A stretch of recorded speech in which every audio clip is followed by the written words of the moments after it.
আজকে আখাউড়া সিলেট সেকশনের মন্তলা স্টেশনে যে দুর্ঘটনা ঘটেছে অত্যন্ত দুঃখজনক।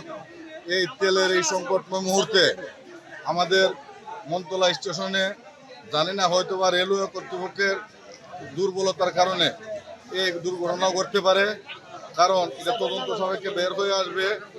দীর্ঘদিন যাবৎ আমাদের এই মন্তলা স্টেশনের রেলওয়ে লাইনের পাশে দিয়ে কোনো মাটি ভরাট হয় না।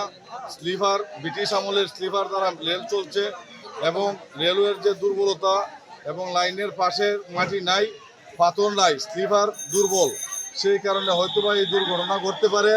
একটা বগি এখানে ব্রিজের নিচে খাদে পড়ে আছে, আর ওগুলো 3টা থেকে তেল ঝরতেছে, এখানে উচ্চ জনতা এই তেল সংগ্রহ করতেছে, এদেরকে থামানো যাচ্ছে না। কারগুলো 3টা অক্ষত অবস্থায় আছে। বর্তমান অবস্থায় নিরাপত্তা দায়িত্ব আপনারাই আছেন? জি, নিরাপত্তা রেল নিরাপত্তা হয়নি, আমরা দায়িত্বে আছি। আমরা 3 জন আছি এখানে, 3 জন গ্রাম থেকে আমরা স্কট ডিউটিতে আসছি। আমরা সেই 3 জন আছি। আমরা আপনার তেলের সাথে? আমরা তেলের ওয়াগনের সাথে ডিউটিতে আসছি। আমরা 3 জন আমরা আছি এখানে। 3 জন? 3 জন আছি। আহত নাই তো? না, আহত নয়, আল্লাহর রহমতে আমরা সুস্থ আছি।